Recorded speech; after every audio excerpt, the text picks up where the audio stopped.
Hello everyone, welcome back to the channel. This is Zaid Mumtaz, a second year MBBS student at IGMS Patna और NEET 2025 का paper आ चुका है और उसका solution इस वीडियो में हम लोग देखेंगे, वो भी बायोलॉजी सेक्शन का। और कौन से क्वेश्चन एनसीईआरटी से थे, कौन से नहीं थे या फिर बाहर से पूछे गए हैं, उन पे भी हम लोग गौर फरमाएंगे यहाँ पे।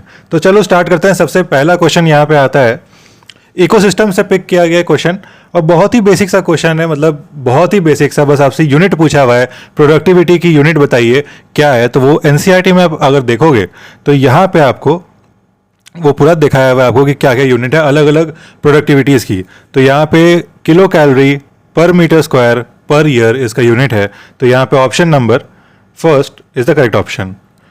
बहुत ही सिंपल सा था क्वेश्चन, ज़्यादा कुछ इसमें सोचने वाली बात भी नहीं थी, बस आपको यूनिट पता होनी चाहिए। जो मैंने हर बार एम्फेसाइज भी किया अपनी वीडियो पे कि आप यूनिट और हर एक डायग्राम को अच्छे से देख के जाओ, उससे क्वेश्चन बनते हैं। उसके बाद एक और बेसिक सा सवाल यहाँ पे, एकदम वन वर्ड आंसर कि मेंस्ट्रुअल साइकिल जो है उसका फर्स्ट मेंस्ट्रुएशन को हम लोग क्या कहते हैं। तो यहाँ पे ये चीज़ भी अगर आप अच्छे से पढ़े होगे या बेसिक सा भी आप जानते हो या जनरल नॉलेज की भी बात है तो आपको पता होगा यहाँ पे मेनार्क इसको बोलते हैं हम लोग। तो option number 3 is the correct option. Next question में बढ़ते हैं। तो एक बहुत ही रिपीटेड क्वेश्चन है, ये प्रीवियस ईयर में बार बार पूछा गया है और आप अगर अच्छे जगह से पढ़े हो तो वहाँ भी आपको ये सवाल कराया जरूर गया होगा। सबसे पहले एक असर्शन रीजन, मतलब यहाँ पे दावा कर रहा है एक स्टेटमेंट का कि all vertebrate are chordate but all chordate are not vertebrates. तो ये वाला जो हमारा असर्शन है, जो दावा है, ये सही है, ठीक है। क्योंकि आप एनसीईआरटी अगर यहाँ रेफर करो तो देखो यहाँ पे हाईलाइटेड है ये लाइन, लेकिन इसका रीजन सही है कि नहीं वो हम लोग देख लेते हैं एक बार। तो मेंबर ऑफ सब phylum vertebrata possesses notochord during the embryonic period. The notochord is replaced by cartilaginous या फिर bony vertebral column in the adult form. तो ये रीजन भी तो इसका सही बता रहा है। तो मतलब दोनों स्टेटमेंट करेक्ट है हमारे और रीजन भी करेक्ट एक्सप्लेनेशन है हमारे असर्शन का। तो यहाँ पे आपका कौन सा ऑप्शन हुआ? ऑप्शन नंबर 2, क्योंकि करेक्ट एक्सप्लेनेशन है हमारा रीजन। उसके बाद आते हैं एक क्वेश्चन पे जो हमारा प्रिंसिपल ऑफ इनहेरिटेंस से लिया गया है, मोस्ट ड्रेडेड चैप्टर है लोगों का, लेकिन बहुत ही सिंपल सवाल पूछा गया है इससे। यहाँ पे बोला गया है कि अगर जीन आर एंड वाई है, दोनों कैपिटल में, इंडिपेंडेंट असॉर्टमेंट फॉलो कर रहे हैं और capital R capital Y produce कर रहा है राउंड येलो सीड्स और small r small y wrinkled green seeds produce कर रहा है, what will be the phenotypic ratio of F2 generation. तो ये वाला डायग्राम अगर आप देखोगे, आपके एनसीईआरटी में बहुत बड़ा सा पूरा 1 पेज का यहाँ पे चार्ट बनाया है, इसमें पूरा पनेट स्क्वायर है, उसको आपको अच्छे से F1 F2 जनरेशन करके बताया हुआ है। तो अगर आप ये हल्का सा भी याद आया होगा आपको एग्जाम में, तो ये वाला क्वेश्चन आपसे बन गया होगा कि फेनोटाइपिक रेशियो यहाँ पे 9331 होगा। और मैंने बहुत बार ट्राई भी किया ये याद करवाने का, रैपिड रिवीजन कोर्स में भी मैंने ये ट्राई किया था कि आपको ये याद करा दूँ। तो यहाँ पे 9331 इसका रेशियो है, फेनोटाइपिक रेशियो F2 जनरेशन में। तो अगले क्वेश्चन में बढ़ते हैं। ये हमारा बायोटेक से क्वेश्चन उठाया गया है और बहुत ही अच्छा क्वेश्चन बना है यहाँ पे। तो स्टेटमेंट 1 यहाँ पे बोलता है कि डीएनए फ्रैगमेंट जो हम लोग एक्सट्रैक्ट करते हैं जेल इलेक्ट्रोफोरेसिस से, वो यूज हो सकता है आरडीएनए बनाने के प्रोसेस में। तो बिल्कुल सही स्टेटमेंट है। दूसरा है कि जो हमारा स्मॉलर डीएनए फ्रैगमेंट है वो एनोड की तरफ, एनोड मतलब कि यहाँ पे पॉजिटिव इलेक्ट्रोड जो है, पॉजिटिव इलेक्ट्रोड एनोड कहलाता है ना, वहां पे जाएगा। Whereas the larger fragment जो है वो नियर द वेल रहेंगे। मतलब कि बेसिक से जो इसमें टेक्नोलॉजी यूज कर रहे हैं हम लोग, जो एक मेथड यूज कर रहे हैं, उसका प्रिंसिपल बताया हुआ है कि जो सबसे छोटा फ्रैगमेंट है वो सबसे आगे जाएगा, उसी बेसिस पे यहाँ पे सेपरेशन होता है। तो वही अगर आप एनसीईआरटी से भी रेफर करो यहाँ पे तो आपको देखने मिलेगा कि the smallest the shortest move to the farthest which is towards the anode. और उसके बाद यहाँ पे लास्ट वाला आप देखो तो पहला स्टेटमेंट को वो वेरीफाई करा रहा है आपका statement, DNA fragment purified in this way are used in constructing rDNA by joining them with cloning vector. तो दोनों ही स्टेटमेंट आपके करेक्ट हैं। Option number 2 is the correct option.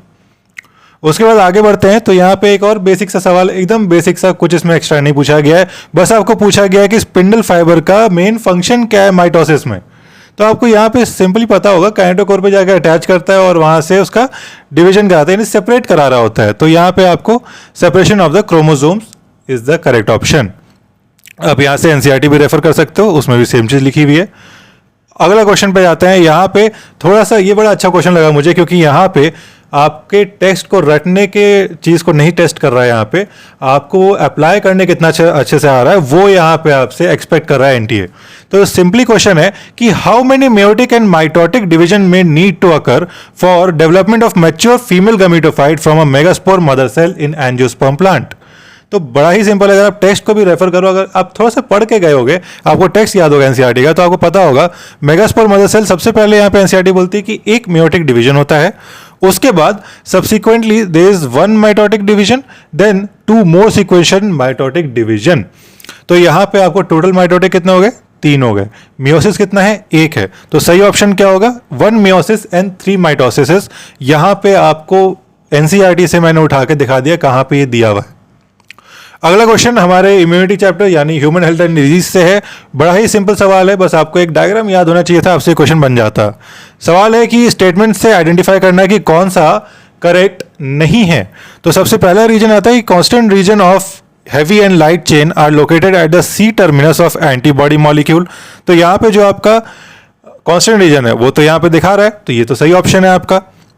उसके बाद each antibody has 2 light and 2 heavy chain, तो ये भी सही बात है आपका। H2L2 कॉन्फ़िगरेशन होता है, ये भी आपको पता है, तो सेकंड स्टेटमेंट भी सही है आपका। दूसरा है कि heavy and the light chain are held together by disulphide bond, वो तो आपको इस डायग्राम में ही दिख रहा है, डाइसल्फाइड बॉन्ड से जुड़े हुए हैं, तो ये भी स्टेटमेंट सही है। उसके बाद चौथा आपका स्टेटमेंट है antigen binding site is located at the C terminal region of the antibody molecule. This is the wrong statement, क्योंकि अगर आप यहां देखो तो एंटीजन बाइंडिंग साइट कहां दिखा रहा है आपको? एन टर्मिनल पे, तो not correct option is 4th। उसके बाद आगे बढ़ते हैं हम लोग नेक्स्ट क्वेश्चन पे। ये बड़ा अच्छा क्वेश्चन है, अगर आपको ये वाला चार्ट याद होगा इसमें ह्यूमन रिप्रोडक्शन का, स्पर्मेटोजेनेसिस और oogenesis का, तो आपसे ये क्वेश्चन बन जाता। सबसे पहला स्टेटमेंट यहाँ पे है कि रिडक्टिव डिवीजन जो है ह्यूमन फीमेल में गैमेटोजेनेसिस में वो पहले स्टार्ट हो जाती है देन इन मेल गैमेटोजेनेसिस। सही बात है, एम्ब्रियोनिक पीरियड में स्टार्ट हो जाता है यहाँ पे डेवलपमेंट, तो आपका स्टेटमेंट ए तो करेक्ट है। बी की बात करें तो gap between the first meiotic division and second meiotic division is much shorter for males compare to female.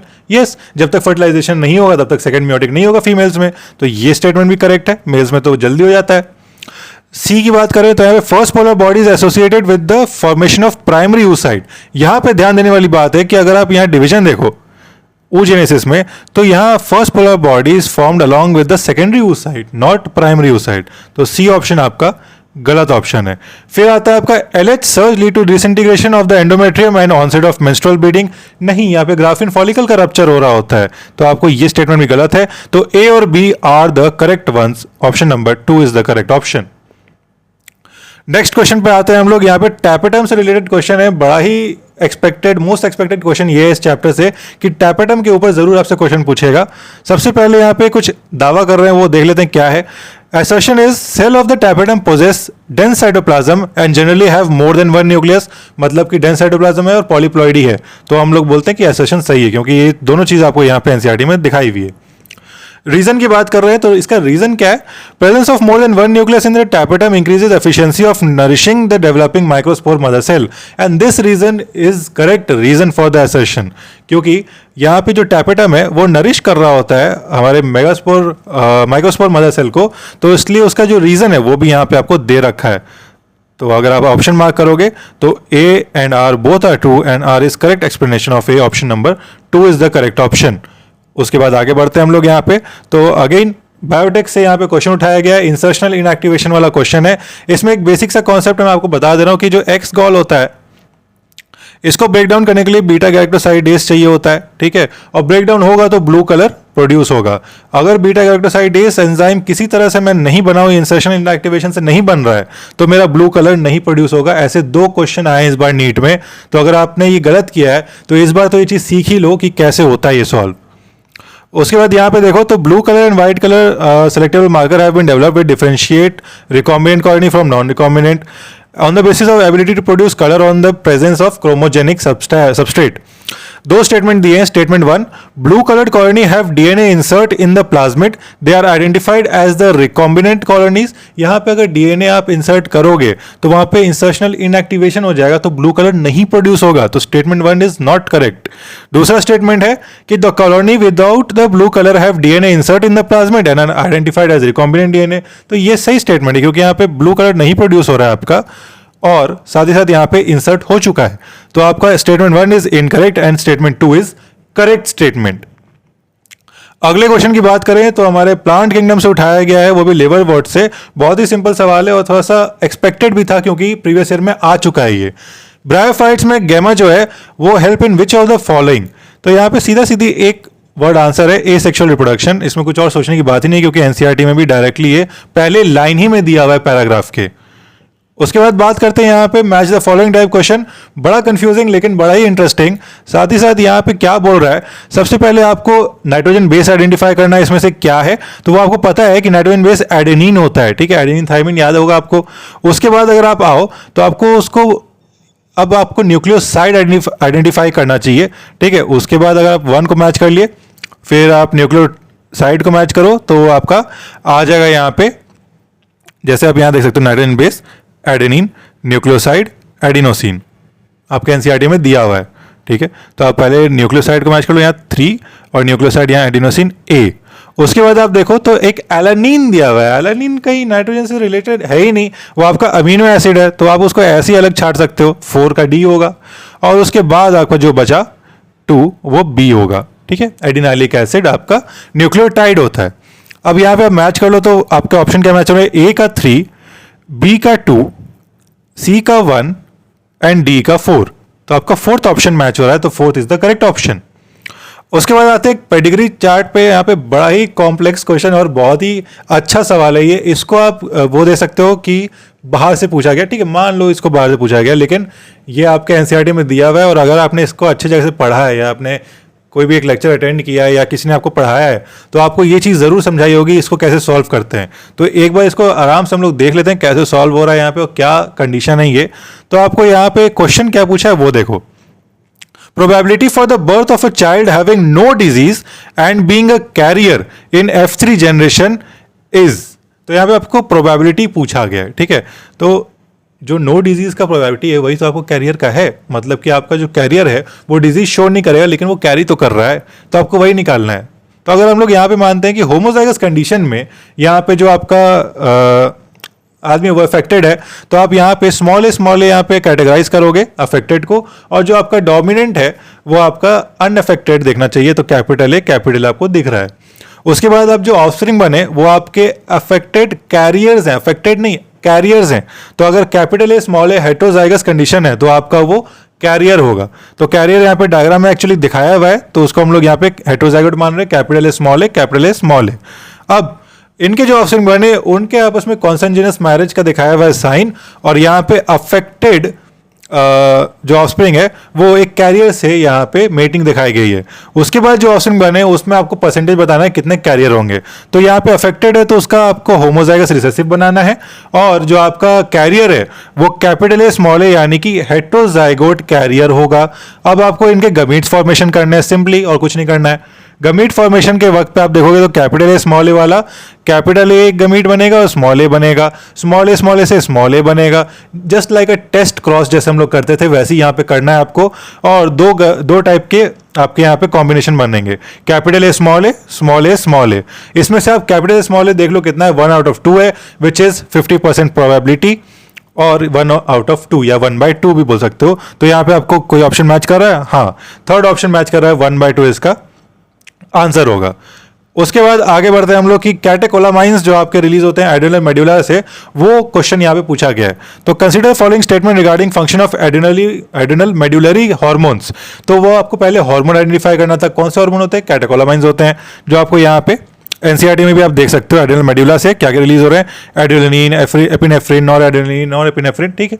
Catecholamines है ये, इनका क्या इमरजेंसी सिचुएशन में रिलीज होते हैं ये, है ना, फ्लाइट, फाइट वाले कंडीशंस में, और इनके कुछ कुछ अलग अलग सिम्टम्स भी होते हैं, वो भी आपको देखना। अगर आपने बेटर देन वन शॉट किया हुआ है तो उसमें अच्छे से बताया था कि अगर आपके सामने कोई शेर आ जाए तो आपको क्या होगा, आपको भागना है, अंधेरा है तो आपको उसमें भागना है, तो आपके जो प्यूपिल है वो बहुत डायलेट करेंगे कि लाइट अंदर आ सके और आप इमरजेंसी कंडीशन के लिए रेडी हो जाओ। तो ये चीज़ आपको वहाँ से ध्यान देनी थी, लेकिन अगर आप थोड़ा सा पढ़े हो तो आपको ये बन जाए क्वेश्चन। तो पहला है जो प्यूपिलरी कॉन्स्ट्रिक्शन, ये तो गलत है क्योंकि आपको यहाँ पे डायलेट करना है प्यूपिल को, आपको ज़्यादा लाइट इंटेक करनी है अंदर आएगी। उसके बाद हाइपरग्लाइसेमिक, यस आपको ज़्यादा एनर्जी चाहिए, यूटिलाइज होनी चाहिए, तो इसलिए आपको ग्लूकोज कंसंट्रेशन बढ़ाना होगा, ठीक है। सी की बात करें, इट कॉज पेलोरेक्शन, यस रोआ खड़ा हो जाता है, तो ये भी सही ऑप्शन है। उसके बाद यहाँ पे हार्ट कंट्रैक्शन बढ़ेगा क्योंकि ब्लड सप्लाई बॉडी की नीड बढ़ेगी इसलिए बढ़ेगा। और बी सी डी यहाँ पे करेक्ट ऑप्शन है, option number 3 is the correct option. Next question पे बढ़ते हैं हम लोग। विच of the following is example of zygomorphic flower. और जाइगोमॉर्फिक का आपका जो एग्जाम्पल दिया है पी गुलमोहर बीन कासिया, आपको इसमें से बस मैच करना था। यहाँ फोर्थ ऑप्शन पी दिया हुआ है, बड़ा ही सिंपल वन वर्ड आंसर है, कुछ तो इसमें आपको याद भी नहीं करना था, बस सिंपली आपको रिकॉल करके यहाँ पे मार्क करना था जाइगोमॉर्फिक कौन से होते हैं। उसके बाद जेनेटिक कोड पे एक क्वेश्चन है कि साइंटिस्ट के नाम पे, मैंने बोला था कि साइंटिस्ट के नाम पे आता है सवाल, तो आप सब साइंटिस्ट का देख लेना। Who propose the genetic code for amino acid should be made up of 3 nucleotide. George Gamow यहाँ पे आंसर होगा इसका, ठीक है, आप यहाँ से रेफर कर सकते हो एनसीईआरटी को दिया हुआ जेनेटिक कोड के अंदर। उसके बाद आते हैं यहाँ पे हम लोग एनर्जी फ्लो पे, एक इकोसिस्टम से क्वेश्चन उठाया हुआ है। स्टेटमेंट 1 है कि इकोसिस्टम में यूनिडायरेक्शनल फ्लो होता है एनर्जी का from sun to producer and to the consumer. Very correct, इसमें कोई दोहराया नहीं है, हमेशा ये जानते हैं हम लोग। स्टेटमेंट 2 जो है, ecosystem are exempted from the second law of thermodynamics, इसको एकदम एनसीईआरटी से उठाया गया, बस यहाँ पे एक वर्ड चेंज कर दिया है which is not. Ecosystem are not exempted from the second law of thermodynamics, तो यहाँ पे स्टेटमेंट 2 जो है वो गलत होगा, स्टेटमेंट 1 जो है वो करेक्ट है। और यहाँ पे आपका ऑप्शन जो होगा वो है third option, statement fourth option which is statement 1 is correct but statement 2 is incorrect, तो यहाँ पे फोर्थ ऑप्शन करेक्ट है। यूनिडायरेक्शनल फ्लो होता है लेकिन they are not exempted from the second law of thermodynamics, उसमें से बस नॉट हटा दिया और आपका एक स्टेटमेंट बना दिया, इसलिए एनसीईआरटी की लाइन कितनी ज्यादा इंपॉर्टेंट है ये हम लोग देख सकते हैं। नेक्स्ट एवोल्यूशन से क्वेश्चन पूछा गया है। लास्ट एग्जाम से पहले तक मैंने बताया आपको एवोल्यूशन चैप्टर में कि होमोलोगस एनालोगस ऑर्गन्स देख लेना क्या होते हैं, उसके एग्जाम्पल पे सवाल आना ही आना है। तो यहाँ भी आप देख सकते हो वही चीज है, sweet potato and potato represent a certain type of evolution, select the correct combination. अगर आप यहाँ एनसीईआरटी में इसको रेफर करोगे तो sweet potato, root modification, potato stem modification किसका एग्जाम्पल है, एनालॉजी का, और ये क्या है, कन्वर्जन एवोल्यूशन में देखने मिलता है। तो आपको energy conversion second option mark करना था, बड़ा ही सिंपल सवाल, कोई इसमें दिमाग लगाने वाली चीज नहीं, अगर आपको एग्जाम्पल याद है तो। उसके बाद बात करते हैं एनिमल किंगडम से एक सवाल है, all living member of the class cyclostomata are they are all ectoparasite on the fishes. Larger fishes पे एक्टोपैरासाइट होती हैं ये, ठीक है, तो आपको ये याद रखना था, they are ectoparasite, first option is correct.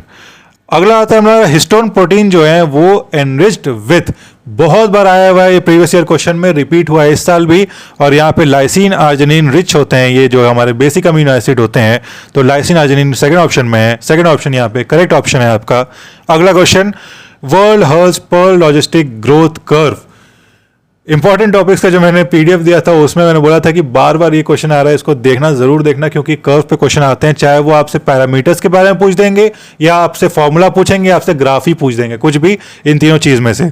तो यहाँ से आपको बस फॉर्मूला बताना था कि इसमें कौन सा रिप्रेजेंट कर रहा है। तो अगर आप यहाँ फॉर्मूला देखो तो एनसीईआरटी में आपको कुछ इस तरीके के देखने मिलेगा, dn by dt is equal to r capital N whole bracket में k minus N by K है, और यहाँ पे थर्ड ऑप्शन आपका ऐसा मैच कर रहा है, तो अगर आपने ये सही किया है तो मुबारक हो आपको।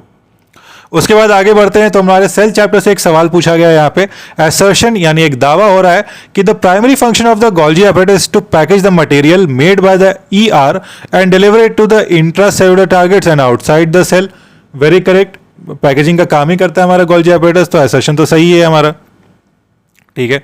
रीजन क्या है, reason vesicle containing the material made by the endoplasmic reticulum fuse with the cis phase of the Golgi apparatus and they are modified release from the trans phase. तो आपको ये दोनों स्टेटमेंट करेक्ट स्टेटमेंट है, और आपको यहाँ पे एक चीज देखने मिलेगा एनसीईआरटी में सेम चीज दी रखी है यहाँ पे कि फंक्शन क्या है आपका गोल्जी apparatus का, तो वो पैकेजिंग वाला है। दूसरा सिस फेज और मैच्योरिंग फेज आपको यहाँ पे डिस्क्राइब किया हुआ है एनसीईआरटी में, तो आपका correct option is second option which is the correct one. Next question पे आते हैं हमारे कि विच of the following statement about Rubisco is true. बहुत ही रिपीटेड क्वेश्चन अगेन ये है, और एनसीईआरटी से ये क्वेश्चन जरूर बनता है आपके प्रीवियस ईयर क्वेश्चन में। सबसे पहले आता है पहला option, it catalyses the carboxylation of RuBP which is the correct option, क्योंकि हमें पता है कि ये रुबिस्को केल्विन साइकिल में हमने पढ़ रखा है, ठीक है। अगर आप यहाँ रेफर भी करो तो यहाँ पे क्या करा रहा है, ये कार्बोक्सिलेशन रिएक्शन को कैटेलाइज करा रहा है। बाकी सारे स्टेटमेंट आपके गलत हैं, ठीक। उसके बाद आते हैं हम लोग यहाँ पे, बहुत ही आसान क्वेश्चन, यहाँ पे एनसीईआरटी मैंने इसलिए नहीं लिया क्योंकि बहुत जगह से पूछा गया है, लेकिन आपको मैं एकदम रेफर करके बताता हूँ एनसीईआरटी से कहाँ से सवाल है ये। सबसे पहले आपको यहाँ पे कुछ हार्मोन्स दिए हुए हैं, उनका जो साइट है रिलीज होने का वो आपसे पूछा गया कि मैच करना है आपको यहाँ पे, ठीक है। तो सबसे पहले आप याद करो, आपके केमिकल कोऑर्डिनेशन चैप्टर में मेलानोसाइट स्टिमुलेटिंग हार्मोन आपको पता है कि पास इंटरमीडिया से रिलीज होता है, ठीक है। MSH एक ही तो है, आपको याद होगा। उसके बाद आप देखो कैटेकोलामिन्स अभी हम लोग देख के आ रहे हैं, तो वो एड्रेनल मेडुला से होता है, तो D का 3 है। फिर आप देखो रिलैक्सिन, आपको पता है this is secreted eight the time of pregnancy, और कहां से, ओवरी से होता है। उसके बाद हम लोग बात करें तो कॉर्पस ल्यूटियम, इसका मेन काम ही होता है प्रोजेस्टेरॉन सिक्रेट करना। सारे ऑप्शन हो गए, तो A4 B2 C1 D3, A4 B2 C1 D3 आपको ऑप्शन नंबर 2 में दिखाई दे रहा होगा, और ऑप्शन नंबर 2 इसका करेक्ट ऑप्शन है। उसके बाद आगे आते हैं, the protein portion of an enzyme is called. तो यहाँ पे आपको अगर पूरा एंजाइम जानना है तो वो होलो एंजाइम होता है, उसका प्रोटीन पार्ट एपो एंजाइम, और उसके साथ नॉन प्रोटीन पार्ट हमारा कोफैक्टर होता है। तो यहाँ पे जो एपो एंजाइम है वो आपका जो प्रोटीन पार्ट है वो कहलाता है। तो fourth option is the correct one. Next question पे आते हैं, which of the following are not essential for gene cloning. अगर आपको थोड़ा सा भी अंदाजा हो यहाँ पे जीन क्लोनिंग बायोटेक से, तो आप यहाँ पे बता सकते हो कि दो यहाँ पे सीधे एंजाइम दिख रहे हैं जो यूज नहीं होंगे। सबसे पहले देखते हैं रिस्ट्रिक्शन एंजाइम, ये तो होगा भाई, रिस्ट्रिक्शन एंजाइम तो जरूरी है, वो भी सेम जगह सेम ही रिस्ट्रिक्शन एंजाइम यूज करना है हमें। लाइगेस भी जरूरी है लाइगेट करने के लिए, म्यूटेस बिल्कुल जरूरी नहीं है, और रिकॉम्बिनेस ये भी जरूरी नहीं है यहाँ पे, और साथ में साथ आपका पॉलीमरेस ये जरूरी है चेन सिंथेसाइज करने के लिए। तो ABE जो है आपका वो करेक्ट ऑप्शन है इसमें से। तो आपका यहाँ पे जो नहीं यूज हो रहा है वो C and D है, which is second option is the correct one. आगे बढ़ते हैं हम लोग यहाँ पे, अगेन ह्यूमन हेल्थ डिजीज से क्वेश्चन उठाया गया यहाँ पे, which are the following type of immunity is present at the time of birth and is not specific of defence in the human body. तो सिंपली पहले लाइन आप अगर आप पढ़ के गए होगे एनसीईआरटी का, तो पहले लाइन से ये क्वेश्चन बनाया गया, बहुत ही सिंपल क्वेश्चन है। Innate immunity is non specific type defence that is present at time of birth. तो आपका यहाँ पे थर्ड ऑप्शन करेक्ट ऑप्शन है, इनेट इम्यूनिटी के बारे में ही ये सवाल था। उसके बाद आता है, which of the factor is important for termination of transcription. One word answer, rho factor, आपको पता ही होगा। यहाँ पे अगर नहीं पता है तो आप देख भी लो, termination factor, initiate terminate the transcription respectively, ऐसे इनिशिएट और टर्मिनेट दोनों यहाँ पे दिया हुआ है, सिग्मा और रो फैक्टर। यहाँ टर्मिनेशन की बात हो रही है तो यहाँ पे हम लोग रो फैक्टर बोलेंगे। उसके बाद आगे आते हैं यहाँ पे हम लोग फिर से हार्मोन चैप्टर से एक question, which of the following hormone release from the pituitary is actually synthesised in the hypothalamus. मतलब पोस्टीरियर वाले दोनों की बात हो रही होगी, तो यहाँ पोस्टीरियर में दो ही हार्मोन है, ADH और ऑक्सीटोसिन। तो यहाँ पे देख लो इसमें से कौन सा है, तो भाई आपका आंसर होगा। तो सबसे पहले ACTH नहीं, LH नहीं, ADH yes, और फिर आपका FSH नहीं। तो आपका third option is the correct one. उसके बाद आगे आते हैं हम लोग यहाँ पे, which of the following microbe is not involve in the preparation of house hold products. Microbe chapter से अच्छा सवाल बनाया गया यहाँ पे, मतलब माइक्रोब चैप्टर तो अपना अपना आसान सवाल बनता है ना, अपना आसान चैप्टर ही है, लेकिन यहाँ पे अच्छा सवाल बनाया गया है। हाउस होल्ड प्रोडक्ट में प्रिपरेशन में यहाँ पे कौन सा माइक्रोब जो नहीं यूज होता है। तो आप सबसे पहले देखो, एस्परगिलस नाइगर जो है वो आपके यहाँ दे रखा है एनसीईआरटी में, सिट्रिक एसिड बनाने के लिए यूज हो रहा है, होता है। लैक्टोबैसिलस जो है लैक्टिक एसिड, और आपको पता होगा ये आपका कर्ड में भी मेकिंग में भी यूज होता है, तो ये भी यूज होता है, ठीक है। तो आपका इसमें बताना जो नहीं यूज होता है उसके बारे में। ट्राइकोडर्मा पॉलीस्पोरम देखो तो साइक्लोस्पोरिन ए इम्यूनोसप्रेसिव एजेंट है, इसका तो कोई यूज ही नहीं है हाउस होल्ड प्रोडक्ट में, तो सी ऑप्शन आपको एक दिख रहा है। उसके बाद सैक्रोमाइसिस सेरिवेसी जो आपको देखने मिला है, ब्रेड और बेकर ब्रूअर ईस्ट कहलाता है ये आपका, तो ये ब्रेड मेकिंग में भी यूज हो रहा है, तो ये आपका सही ऑप्शन है, तो ये आपको यहाँ पे मार्क नहीं करोगे आप। उसके बाद आपका आता है प्रोपिनियोबैक्टीरियम शर्मानी, आपका स्विस चीज बनाने में यूज होता है, it is industrial method of preparation not at Holmes. तो आपका यहाँ सी और ई जो है वो आपका करेक्ट ऑप्शन होगा, विच इज ऑप्शन नंबर 1। उसके बाद आते हैं यहाँ पे हम लोग, एक स्टेटमेंट है, fig fruit is the non vegetarian fruit, it has enclose fig wasp in it. तो ये तो कहीं रील में भी आपने देखा होगा, एक बार सवाल आया था अंजीर के बारे में, जिसमें लोग बोल रहे थे कि इसके अंदर आपका इंसेक्ट होता है, so this is a non veg fruit, but this is not true. The first statement is not true, this is a myth. दूसरा स्टेटमेंट आता है कि फिग जो है वो वास्प जो है और फिग ट्री ये म्यूचुअल रिलेशनशिप शो करते हैं, और उसके बाद फिग वास्प जो होता है वो अपना लाइफ साइकिल कंप्लीट करता है फिग फ्रूट में, और fig fruit itself gets pollinated by the wasp. तो ये तो स्टेटमेंट सही है, तो 1 is incorrect but the second is correct, option number first is the correct one. अगर आपको ये पूरा डिटेल में देखना है तो आप यहाँ एनसीईआरटी को रेफर कर सकते हो, पूरा एक कहानी बताई हुई है आपको कि कैसे ये सही है आपका स्टेटमेंट। उसके बाद आते हैं हम लोग का एनिमल किंगडम से एक क्वेश्चन पूछा गया है, वाटर वैस्कुलर सिस्टम जो आपका इकाइनोडर्म का है उसके बारे में यहाँ पे कितने स्टेटमेंट सही है। तो पहले देखते हैं हम लोग एनसीईआरटी में क्या दे रखा है। Help in locomotion, capture and transport of food and respiration. तो पहला रेस्पिरेशन लोकोमोशन सही है, option A is correct. Excretion में नहीं, लोकोमोशन में है लेकिन, तो B incorrect. C capture and transport of food, यहां देखिए लिखा हुआ है तो ये भी सही है आपका। डाइजेशन अगेन यहाँ पे नहीं, और ई में भी डाइजेशन है तो ये भी नहीं। तो ए और सी आपका ऑप्शन है विच इज थर्ड, आपका option is the correct one. उसके बाद बात करते हैं after maturation in the primary lymphoid organ lymphocyte migrate for the interaction in the antigen to the secondary lymphoid tissues. अगर कुछ लोगों ने इनमें पहले मार्क कर दिया प्राइमरी लिम्फॉइड ऑर्गन, क्योंकि हम लोग ज्यादातर पढ़ते हैं कि लिम्फोसाइट मैच्योर कर रहा होता है बी एंड टी फॉर्म में इन द प्राइमरी लिम्फॉइड ऑर्गन, तो यहाँ पे वो लोग जल्दबाजी में ए बी मार्क करके आप ऑप्शन मार्क कर दिए होंगे। मेरे को लग रहा है बहुत लोगों ने ऐसी गलती की होगी, लेकिन यहाँ पे बात हो रही है हमारी सेकेंडरी लिम्फॉइड ऑर्गन के बारे में, और सेकेंडरी लिम्फॉइड ऑर्गन बड़ा ही अच्छे से एनसीईआरटी ने एक जगह दिखाया हुआ है कि कौन होते हैं, यहाँ पे आपके दे रखे हैं। Lymph node, tonsil, pair patches और स्मॉल इंटेस्टाइन एंड अपेंडिक्स। तो यहाँ पे आपको थाइमस, बोन मैरो छोड़ के जितने हैं सब इसमें है, यानी सी ई एन डी। तो सी ई डी आपका फर्स्ट ऑप्शन में है, first option is the correct option. यहीं पे आपका एंटीजन से इंटरेक्शन होता है। उसके बाद आगे आते हैं हम लोग, यहाँ पे लिस्ट 1 और लिस्ट 2 को मैच करना है। इविल क्वाड्रेट, आपको पता है कि they are the causes of the biodiversity loss, तो एक आप ऐसे ही मार्क कर लो 3, ठीक है। एक्स सी टू कंजर्वेशन, आप इन चारों में से देखो तो यहाँ पे आपको क्या दिख रहा है, क्रायो प्रिजर्वेशन, ठीक है, तो बी का 1। लाटाना अगर आपको याद नहीं आ रहा हो तो मैं बता दूं कि एलियन स्पीशीज इन्वेजन जो आपका इविल क्वाड्रेट का ही एक है पोर्शन, उसमें एग्जाम्पल दिया है लांटाना, ठीक है।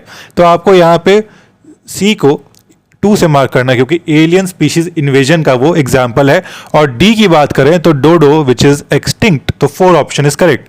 तो A3, B1, C2, D4 एक ही तो ऑप्शन है जो है थर्ड ऑप्शन। उसके बाद आगे आते हैं तो ये बड़ा ही अच्छा सवाल है, हार्मोन्स रेगुलेशन से पूछा गया है, यानी plant growth hormone and regulators. बहुत अच्छा सवाल है, मल्टीपल मुझे यहाँ पे स्क्रीनशॉट्स लेने पड़े आपके एनसीईआरटी के, क्योंकि अलग अलग जगह से कंबाइन करके सवाल है। तो अलग अलग स्टेटमेंट है, टाइम कंज्यूमिंग स्टेटमेंट्स है, देखते हैं यहाँ पे।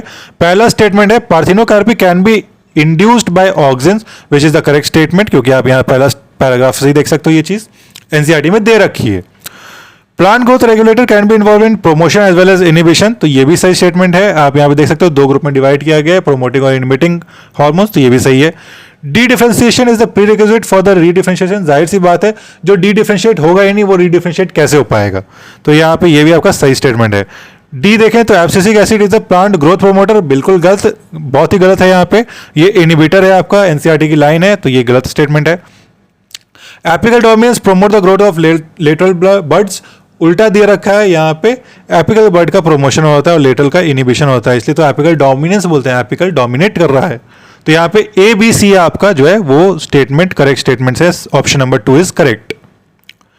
अगला क्वेश्चन यहाँ देखते हैं, तो आपके कुछ एग्जांपल्स लिए हैं प्लांट किंगडम से, बड़ा ही सिंपल है, कुछ इसमें इसलिए एनसीईआरटी नहीं लिए मैंने क्योंकि बहुत अलग अलग जगह से लिया हुआ है, लेकिन सब दे रखा है एग्जांपल आपके एनसीईआरटी में। तो यहाँ पे मैच करने के लिए बस 2 ही ऑप्शन आपको मैच करने थे, कि अगर आप टेरिडोफाइट का एक मैच कर लेते कि साल्विनिया होता है, जो कि आप पढ़ ही होगे, और आपका डी आप जिम्नोस्पर्म को मैच कर लो, गिंगो होता है, तो आपका सारा ऑप्शन मैच हो जाएगा अपने आप। तो आप ऐसे ही मैच करो तो बी और सी का क्या होगा, आप यहाँ से देखते हो A4 D2, ठीक है, A4 D2 वाला एक ही ऑप्शन है विच इज 3, और उसमें B का 3 है और C का 1 है, यानी ब्रायोफाइट पॉलीट्राइगम दिया हुआ है और C जो एंजियोस्पर्म है वो साल्विया है। सारा करेक्ट, आप ऐसे भी मैच कर सकते थे, नहीं तो आप सारा सॉल्व जो आपको आता है उसमें से 2 मैच करते, बाकी दोनों मैच हो जाते हैं आपके। अगले क्वेश्चन पे चलते हैं। यहाँ पे बहुत ही लॉजिकल सवाल है ये, why can't insulin be given orally to a diabetic patient. यहाँ पे कुछ लोग बोलेंगे ये आउट ऑफ सिलेबस क्वेश्चन है, लेकिन आउट ऑफ सिलेबस नहीं है, ये आपका रीजनिंग जज करने वाला सवाल है, और अगर आप थोड़े से भी अपना रीजनिंग अप्लाई करते तो ये क्वेश्चन आपसे बन जाता। सबसे पहला आपको ये समझना है कि इंसुलिन जो है एक पेप्टाइड हार्मोन है आपका, ठीक है, पेप्टाइड हार्मोन इंसुलिन ये दे रखा है एनसीईआरटी में। पेप्टाइड हार्मोन है, अगर आप खाओगे तो वो डाइजेस्ट हो जाएगा आपके जीआई ट्रैक्ट में जाके, इसलिए आप उसको ओरली नहीं ले सकते हो। तो आपका सबसे थर्ड ऑप्शन जो है वो मोस्ट अप्रोप्रिएट और वही आपका करेक्ट ऑप्शन है। बाकी सारे ऑप्शन आपको बस इधर उधर परेशान करने के लिए दिए थे, इसका करेक्ट ऑप्शन ये है। अगर आपने सही जगह से पढ़ाई की है, सही टीचर से पढ़ाई की है, तो उसने आपको ये बताया होगा, ज़रूर बताया होगा कि इसको आप खा लोगे तो वो डाइजेस्ट हो जाएगा, कोई इफेक्ट नहीं दिखेगा। उसके बाद आते हैं यहाँ पे हम लोग, कैरेक्टरिस्टिक फीचर ऑफ जिम्नोस्पर्म क्या है। तो सब लोग जानते हैं कि जिम्नोस्पर्म के नाम में छिपा हुआ है, जिम्नो मतलब नेकेड, स्पर्मा मतलब सीड। तो नेकेड सीड जो है यहाँ पे इसका फीचर है, which is the third option. बड़ा सिंपल सवाल था, बहुत सारे ऐसे वन वर्ड क्वेश्चन आए हुए हैं। फ्रॉग जो है ये बड़ा अच्छा ट्विस्टेड क्वेश्चन है, बड़ा ही इंपॉर्टेंट है। यहाँ पे देखो कि फ्रॉग जो है वो वाटर में रिस्पायर करता है by skin and buccal cavity, whereas land पे रिस्पायर करता है स्किन, बकल कैविटी और लंग्स, तीनों से। ये हमारा दावा कर रहा है नीट का क्वेश्चन। बट एनसीईआरटी क्या बोलती है? एनसीईआरटी बोलती है जो फ्रॉग है वो लैंड और वाटर पे दो मेथड यूज करता है रेस्पिरेशन का, जिसमें से वाटर में वो स्किन को यूज करता है एक्वेटिक रेस्पिरेटरी ऑर्गन की तरह, बकल कैविटी का कोई मेंशन नहीं है, तो दिस इज द रॉन्ग। फिर लैंड की बात करें तो यहां पे बकल कैविटी, स्किन और लंग्स तीनों को यूज करता है फ्रॉग, तो ये तो करेक्ट है। अब यहां पे स्टेटमेंट सेलेक्ट करते हैं, तो statement is false for water but true for land हमें देखना है, which is the fourth option, which is the correct one. अब आगे बढ़ते हैं हम लोग। Silencing of specific mRNA is possible via RNAi because of. यहां पे अगर आपने अच्छे से इस मेथड को पढ़ा है तो आपको पता हो कॉम्प्लीमेंट्री डबल स्टैंडर्ड RNA बन रहा होता है, तो यहां पे आपका second option is the correct option, which is double standard and complementary RNA। ये बड़ा ही लॉजिकल सवाल और बहुत ही अच्छा सवाल पूछा गया है। आप बोल सकते हो ये एनसीईआरटी से बाहर का है, लेकिन आपसे ये लॉजिक से ही पूछा गया और एनसीईआरटी ने कुछ डिस्क्रिप्शन में भी दे रखा है इसके बारे में, ह्यूमन रिप्रोडक्शन में, लेकिन फिर भी आप इसको लॉजिकली भी सॉल्व कर सकते हो कि यहाँ पे twins are born in a family that lives next door to. ये बड़ा अच्छा सा पर्सनलाइज सवाल दिया आपको कि आपके घर के बगल में ट्विन्स हुए हैं, उसमें एक बॉय है एक गर्ल है, which of the following must be true. सबसे पहले तो आपको ये समझना चाहिए कि वो जो है दो अलग अलग जाइगोट बने हैं और वो डेवलप हुए हैं। अगर आप यहाँ पे मोनोजाइगोटिक की बात करते तो एक ही जाइगोट बनता, वो स्प्लिट होता दो में, लेकिन अगर आप यहाँ दो जाइगोट की बात करो यानी डाइजाइगोटिक ट्विन्स, जिनको हम लोग फ्रैटर्नल ट्विन्स भी बोलते हैं, उसका ये एग्जाम्पल है। तो सबसे पहले आप मार्क कर दो कि दे आर फ्रैटर्नल ट्विन्स। बाकी सब चीज़ों को आप ऐसे एलिमिनेट कर सकते हो क्योंकि मोनोजाइगोटिक ट्विन्स ये है नहीं तो वो गर्ल और बॉय में सेक्स डिफरेंशिएट नहीं होता, ठीक है। और यहाँ पे इसका सही ऑप्शन आपका फ्रैटर्नल ट्विन्स का है। अगर आप इसके डेप्थ में जाना चाहते हो आप थोड़ा सा यहाँ पे एनसीईआरटी को रीड कर सकते हो। अगले क्वेश्चन पे यहाँ पे बढ़ते हैं हम लोग कि match the list with 1 and 2। बड़ा ही सिंपल सवाल, सीट के ऊपर क्वेश्चन है, बहुत ही सिंपल बेसिक सवाल है, बस आपको मैच करते जाना है अच्छे से। यहाँ पे आप देखो नॉन एल्बुमिनस सीड का एग्जाम्पल है आपका ग्राउंडनट, ठीक है। तो यहाँ पे नॉन एल्बुमिनस आपका बी में दिया है और ग्राउंडनट आपका 3 है, तो B3 तो आप मार्क कर लोगे। और B3 के 3 ऑप्शंस हैं, बहुत अच्छे से शातिर से इसने आपके ऑप्शन को फ्रेम किया है, ठीक है। परसिस्टेंट न्यूसेलस बार बार पढ़ते हैं हम लोग, पेरिस्पर्म होता है, D का 1, ठीक है, आपको यहाँ भी देखने मिल जाएगा पेरिस्पर्म परसिस्टेंट न्यूसेलस। तो D का 1 B का 3 आपका दो ऑप्शन में, सेकेंड और थर्ड ऑप्शन में। स्क्यूटेलम की बात करें और साथ ही साथ आपके हम लोग यहाँ पे क्या बचा, A और C बच रहा है, ठीक है। स्क्यूटेलम की बात करें और एपीब्लास्ट की बात करें तो स्क्यूटेलम अगर आपका मोनोकॉट का कॉटिलेडन है और आपका जो एपीब्लास्ट है वो रेडिमेंट्री कॉटिलेडन है, तो यहाँ पे आपका A का 2 हो जाएगा, B का 3, C का 4, D का 1, विच इज ऑप्शन नंबर 2। आगे बढ़ते हैं यहाँ पे एक सवाल में कि फ्रॉग में जो रीनल पोर्टल सिस्टम है वो स्पेशल वीनस कनेक्शन शो करता है दैट लिंक्स। अब यहाँ पे उसको कंटिन्यू कर दिया गया, तो एनसीईआरटी की लाइन अगेन उठाई गई है, बहुत ही अच्छी लाइन उठाई गई यहाँ से, और मेरे को लग रहा था इस बार ये सवाल आएगा ज़रूर, और वो पूछा गया है कि यहाँ पे स्पेशल वीनस कनेक्शन है जो आपके लिवर एंड इंटेस्टाइन को कनेक्ट करता है as well as kidney and the lower part of the body. तो यहाँ से ये सवाल उठाया गया, आपका एक लाइन उठाई गई है, and later is called the renal portal system, और उससे प्रायर वाला हेपेटिक पोर्टल सिस्टम है। तो अगली बार के लिए आप तैयार रहो कि हेपेटिक पे भी सवाल आ सकता है, अगर रीनल पे आया है तो हेपेटिक पे भी आ सकता है। अगला क्वेश्चन है हमारे यहाँ पे, match the list 1 with list 2। Hormones को मैच करना है, बड़ा ही सिंपल है, आपके एडिशनल हार्मोन्स जो यहाँ पे दे रखे हैं हार्ट, किडनी, जीआई ट्रैक्ट के, उसको बस आपको मैच करना था। अगर यहाँ आप A का 3 भी मैच करते तो आपसे पूरा क्वेश्चन बन जाता। तो A जो आपका हार्ट है वहाँ ANF रिलीज होता है, एड्रेनल नाइट्रोजनिक फैक्टर। उसके बाद आप किडनी की बात करो तो किडनी से जो आपका रिलीज हो रहा है वो इरेथ्रोपोइटिन है। C जीआई ट्रैक्ट की बात करें तो सिक्रिटिन रिलीज होगा, और D एड्रेनल कॉर्टेक्स से आपका एल्डोस्टेरोन रिलीज होगा। तो आपका पहला ऑप्शन जो है वो करेक्ट ऑप्शन है और यहाँ पे आपको वो मार्क करना था। कार्डियक एक्टिविटी की रेगुलेशन की बात करें, उस पर एक सवाल आया हुआ है, तो देखते हैं यहाँ पे क्या क्या स्टेटमेंट करेक्ट है। कार्डियक एक्टिविटी जो आपके हार्ट की है, they are regulated by nodal tissues, very correct, ठीक है, नोडल टिश्यू करता है, यहाँ पे देखो एनसीईआरटी में भी दिया हुआ है। A special neural centre in the medulla oblongata, ये भी करता है क्योंकि आपको एनसीईआरटी में अगेन दे रखा है वो सिंपैथेटिक पैरासिम्पैथिक वाला आपका एएनएस वाला सिस्टम वहां से रेगुलेट कर रहा है, ठीक है। एड्रेनलिन मेडुलरी हार्मोन जो आपका ये भी कर रहा है, 2 जगह ये सवाल आ चुका, again adrenal medulla very very important. Catecholamine increase करता है हार्ट रेट, आपको पता होगा ये। उसके बाद जो आपका एड्रेनल कॉर्टिकल हार्मोन्स है ये नहीं करते हैं, ये कैसे करेंगे, एल्डोस्टेरोन, मिनरल कॉर्टिकॉइड, ग्लूकोकॉर्टिकॉइड, इनका कोई डायरेक्ट इफेक्ट नहीं है। तो यहाँ पे आपको ए, बी एंड सी आपका करेक्ट ऑप्शन है, यानी ऑप्शन नंबर 2 आपका करेक्ट है, ये सारे रेगुलेट कर रहे होते हैं।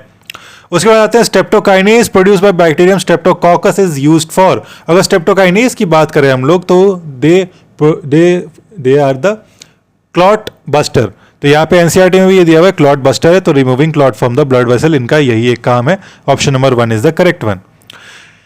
ये क्वेश्चन मेरे को वापस से एक चीज आपको बताने के लिए मजबूर कर रहा है कि एनसीईआरटी की हर एक पेज इंपॉर्टेंट है आपके लिए, क्योंकि यहाँ पे जो साइंटिस्ट का नाम है वो इंटेक्स्ट क्वेश्चंस जो हैं उनसे तो बनते ही हैं, लेकिन साइंटिस्ट जो आपके बीच बीच में दिया चैप्टर के स्टार्टिंग में वो भी बहुत ज़्यादा इंपॉर्टेंट है, क्योंकि यहाँ पे टेक्स्ट आप पढ़ के गए होगे तो आपको ये क्वेश्चन पल्ले नहीं पड़ा होगा क्या है, लेकिन आपके जो बीच बीच में साइंटिस्ट के बारे में कुछ डिस्क्रिप्शन दिया है तो एनटीए चाहता है और एनसीईआरटी के बोर्ड भी चाह रहे हैं कि आप वो ध्यान से पढ़ के जाओ।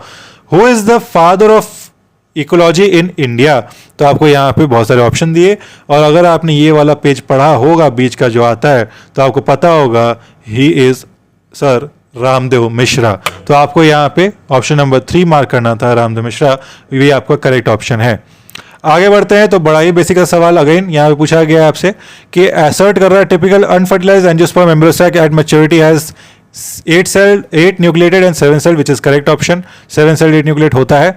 साथ ही साथ एग एपेटस में 2 पोलर न्यूक्लियाई होता है, गलत बात है, सेंट्रल सेल में 2 पोलर न्यूक्लियाई होता है, तो आपको यहाँ असर्शन ट्रू है, रीजन फॉल्स है, 4th option is correct one.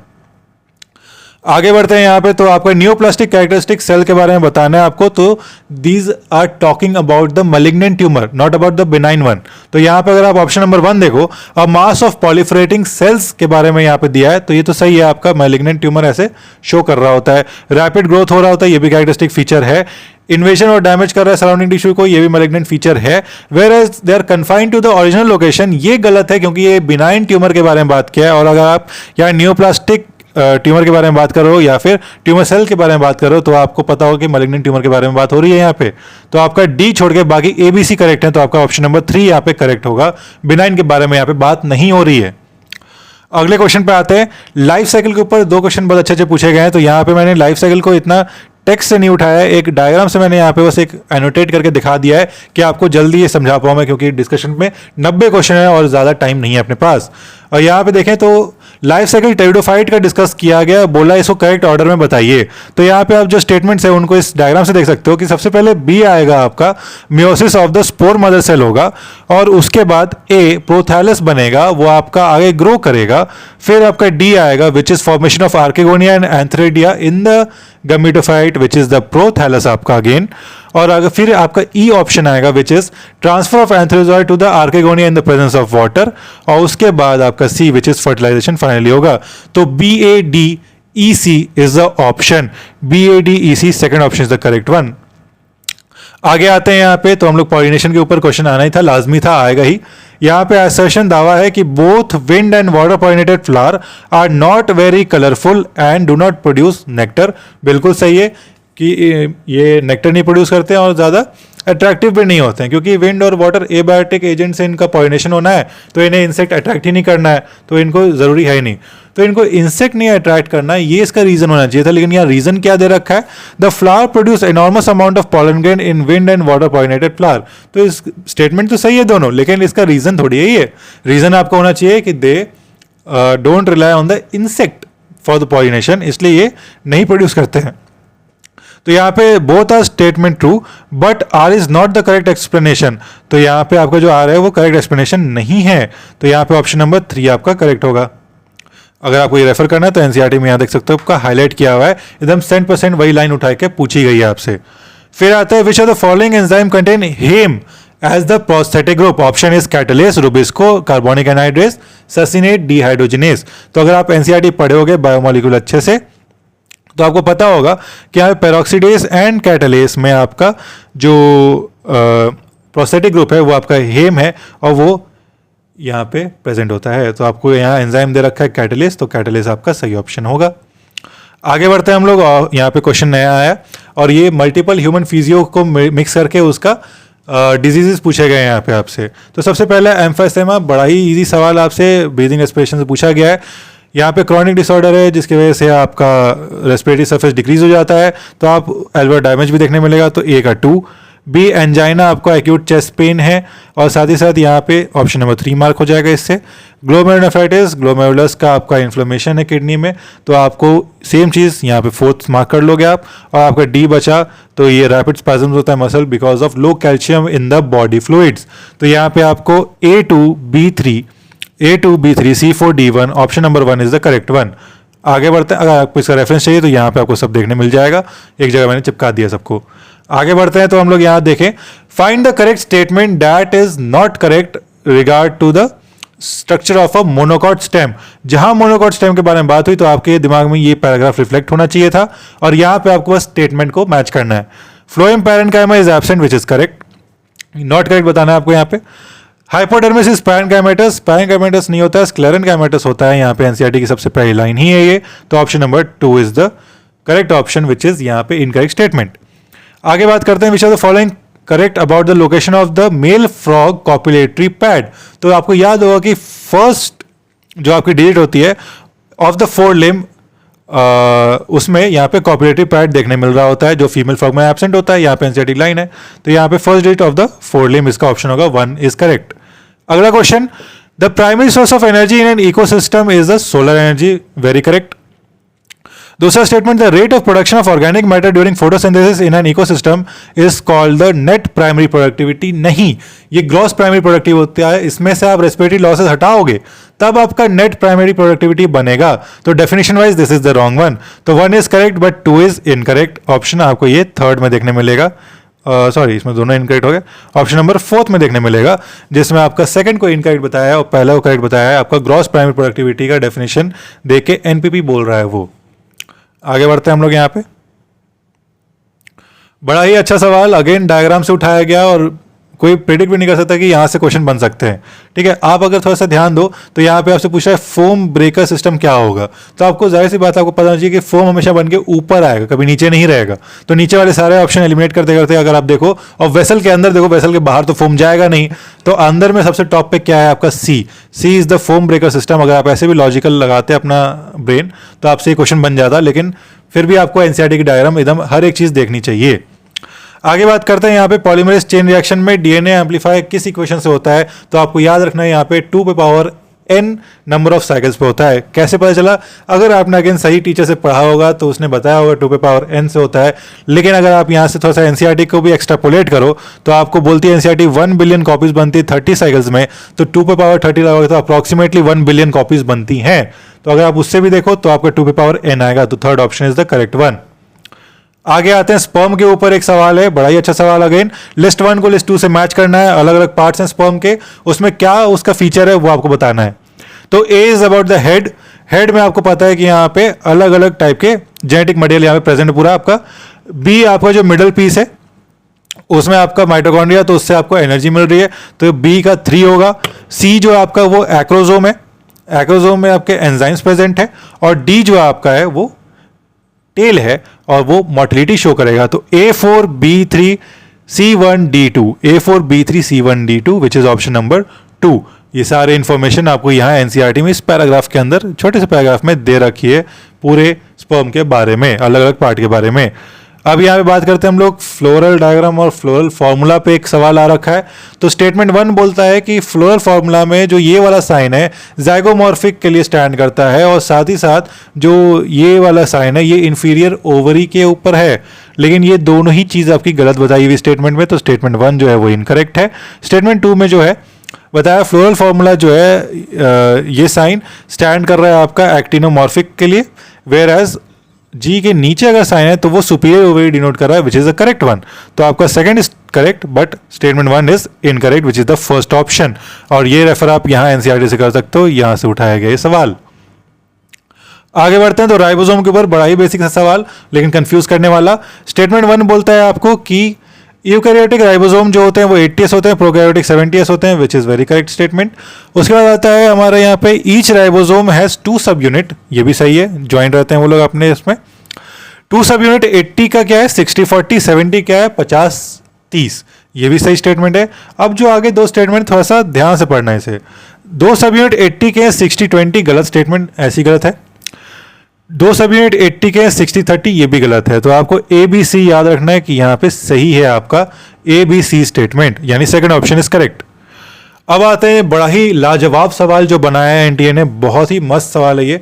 अगर आपसे नहीं बना ये सवाल तो आपको कोई गिल्ट होने की बात नहीं है इसमें, क्योंकि बहुत अच्छा सवाल बना था ये। सबसे पहला ऑप्शन है यहाँ पे आपको बोला गया कि विटेकर का 5 किंगडम क्लासिफिकेशन तो आप जानते हो, ये जो टेबल है इसका भरपूर यूज किया गया सवाल को बनाने में, और आपसे अलग अलग स्टेटमेंट में अलग अलग फीचर्स बताए। अब आपको बताना है कि वो क्या है, मोनेरा है, प्रोटिस्टा है, फंजा है, प्लांट है, एनिमेलिया है, और उसको आपको अरेंज करना है in the order of their complexity. ठीक है, तो आप सबसे पहले देखो तो आप स्टेटमेंट सी पे चलते हैं हम लोग, क्योंकि हम लोग ने यहाँ पे पहले ऑलरेडी स्टेटमेंट्स देख चुके हैं, तो यहाँ सी पे चलते हैं। उसने बोला prokaryotic with cell wall made of polysaccharide amino acid, 2 feature आपको मॉनिटर कर दिया है, तो सबसे पहले आप सी को मार्क करोगे, फिर ऐसे ही करके आपका ई, ए, डी और बी आएगा। सबको यहाँ पे मैंने एनसर्कल किया, एनसीईआरटी कौन से चार्ट से उठाया गया है, यहाँ पे सी, ई, ए, डी, बी इसका ऑप्शन है, which is option number 1 is the correct one. बड़ा ही अच्छा सवाल, लाजवाब सवाल है, बहुत अच्छा सवाल है ये। आगे आते हैं यहाँ पे हम लोग, ब्रायोफाइट की लाइफ साइकिल अगेन पूछी गई है। तो यहाँ पे बता दूं आपको, ये एनसीईआरटी के पैराग्राफ को बस एक डायग्राम में पिक्टोरियल फॉर्म में यहाँ पे दिखाया हुआ है, एनसीईआरटी से बाहर का सवाल नहीं है ये। स्टार्ट करते हैं हम लोग, तो बी से स्टार्ट होगा, यानी कि attachment of male gametophyte to the substratum. उसके बाद यहाँ पे fusion of antherozoid with the egg होगा, फर्टिलाइजेशन हो रहा होगा। ठीक है, ए हुआ, सॉरी बीच में ई छूट गया आपका, एंथ्रोजॉइड रिलीज हुआ वाटर में, उसके बाद जाके फर्टिलाइजेशन हुआ, उसके बाद आपका स्पोरोफाइट बना, और स्पोरोफाइट में फिर आपका मेयोसिस हुआ, और उसके बाद अगेन फिर लाइफ साइकिल कंटिन्यू हुई। तो यहाँ पे BEADC, BEADC fourth option is the correct one. फिर आते हैं हम लोग यहाँ पे सवाल कैंसर के ऊपर। यहाँ पे एक सवाल पूछा गया है, उसमें है कि स्टेटमेंट ए है, वो बोलता है कंप्यूटेड टोमोग्राफी यानी सीटी स्कैन और आपका magnetic resonance imaging MRI detect cancer of the internal organ. सही ऑप्शन है, एकदम करेक्ट है, ये तो करेक्ट है। Chemotherapeutic drug are use to kill non cancerous cell, नहीं बिल्कुल नहीं, कैंसर सेल को मारने के लिए यूज किया जाता है। और alpha interferon activate the patient immune system and help in destroying the tumour, सही है, बायोलॉजिकल रिस्पॉन्स मॉडिफायर होता है ये। Whereas chemotherapeutic drugs are biological response modifier, नहीं सारे नहीं होते हैं, यहाँ पे आपको डिफरेंशिएट करने आना चाहिए कि सारे रिस्पॉन्स मॉडिफायर नहीं होते, अल्फा इंटरफेरॉन भले ही है। ठीक है, तो ये गलत स्टेटमेंट है। In case of leukaemia blood cell count are decrease, नहीं आपका काउंट बढ़ जाएगा ब्लड का, क्योंकि ये ब्लड कैंसर के बारे में बात हो रही है। ठीक है, तो आप ई भी गलत स्टेटमेंट है, तो आपका सही स्टेटमेंट है ए और C are the only correct one which is question option number 1। चीजें रेफर करनी है तो आप एनसीटी में देख सकते हो, यहाँ पे सीटी और MRI के बारे में दिया हुआ है, और chemotherapeutic drug to kill cancerous cell दिया हुआ है, और अल्फा इंटरफेरॉन आपका बायोलॉजिकल रिस्पॉन्स मॉडिफायर होता है।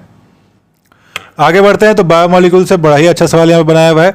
इसमें एंजाइम के क्लासेस से आपको पूछा गया है कि एक क्लास बताइए एंजाइम का जिसमें ऐसा रिएक्शन हो रहा हो जिसमें आपको पैरामीटर्स यहाँ पे दे रखे हैं।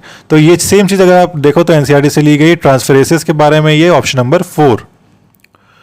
अगला क्वेश्चन यहाँ पे है कि प्रेगनेंसी में फीटस के डेवलपमेंट पे एक सवाल पूछा गया है, बहुत ही अच्छा सवाल। Statement 1, in pregnancy major organ system are formed at the end of 12th week, NCERT की लाइन है, सही लाइन है, ठीक है। B statement, in human pregnancy the major organ system are formed at the end of 8 week, गलत है, ठीक है, क्योंकि अभी ऊपर हमने 12th वीक बोला है। उसके बाद इन human pregnancy heart is form after 1 month of gestation, सही स्टेटमेंट है। D human pregnancy limbs and digit develop by the end of 2nd month, सही है, वीक नहीं मंथ है यहाँ पे, तो याद रखना ये सही स्टेटमेंट है। ई के बारे में बात करें, इन human pregnancy appearance of here is usually observe in the 5th month. अब कुछ लोग सोच रहे होंगे is it about lanugo or is it about the hair on the scalp. अगर बॉडी हेयर होती तो वो स्पेसिफाई कर रहा होता है यहाँ पे, लेकिन स्पेसिफाई नहीं किया है। हम लोग मान के चलेंगे स्कैल्प के हेयर के बारे में बात हो रही है, तो E is also the correct statement. तो यहाँ पे आपको कौन सा हो गया, बी छोड़ के बाकी सारे A C D which is option number 1 is correct. ठीक है, आगे आते हैं यहाँ पे, which of the following example of non distilled alcoholic beverage produce by yeast. तो यहाँ पे आपको 2 ही तो बेवरेज का नाम याद रखना चाहिए था जिसमें आपको परसेंटेज अल्कोहल कम होता है, जैसे कि आपका वाइन और बियर। तो यहाँ पे बियर है इसका करेक्ट ऑप्शन, जो बिना डिस्टिलेशन के बन जाता है। उसके बाद आपका यहाँ पे आरएनए वर्ल्ड से एक क्वेश्चन लिया गया है। स्टेटमेंट 2 दिए हुए हैं। पहला स्टेटमेंट है आरएनए वर्ल्ड में RNA is considered the first genetic material evolve to carry out essential life processes. सही है। RNA act as a genetic material also as a catalyst for some important biochemical reaction in the living system। ये भी सही है।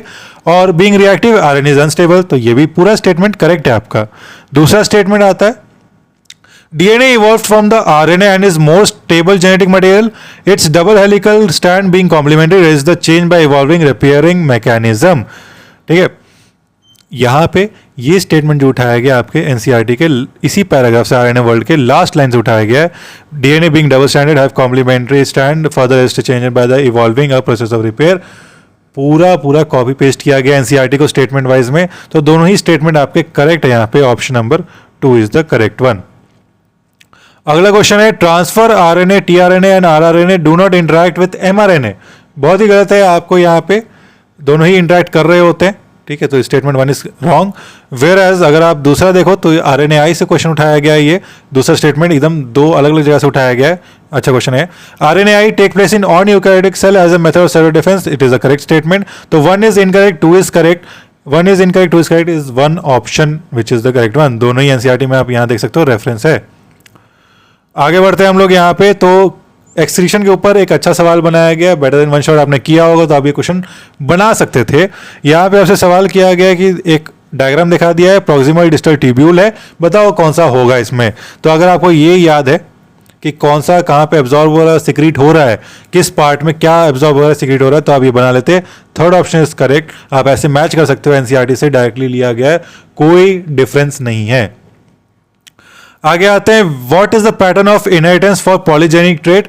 This is the question of multiple allele and they are non Mendelian inheritance pattern. They follow non Mendelian inheritance pattern. Multiple allele follow कर रहे हैं polygenic inheritance trait. ठीक है, आगे बात करते हैं हम लोग, in seed of cereal the outer covering of the endosperm separate the embryo by protein rich layer. Protein rich layer आपको पता है कि एल्यूरोन लेयर होती है, याद रखें आप। एल्यूरोन लेयर बहुत बार आप पढ़े होंगे, ये आप sexual reproduction in flowering plants में भी और साथ ही साथ मॉर्फोलॉजी में भी आपने देखा होगा। आगे आते हैं, तो आपके फोटोसिंथेसिस से एक सवाल है, लिस्ट 1 एंड लिस्ट 2 को मैच करना है। Chlorophyll A, B, xanthophyll, carotenoid को कलर मैच करना है आपको। तो आप यहाँ अगर स्टेटमेंट देखो तो ए ब्राइट और ब्लू ग्रीन होता है आपका, उसके बाद बी येलो ग्रीन होता है। तो वैसे आप मैच करते जाओगे तो A3B1 C2 D4, A3B1 C2 D4 आएगा ऑप्शन नंबर 3 में। और chlorophyll B yellow colour, xanthophyll yellow और कैरोटीनॉइड आपका येलो टू येलो ऑरेंज ऐसे मैच हो जाएगा। तो यहाँ से एनसीईआरटी से क्वेश्चन उठाया गया था।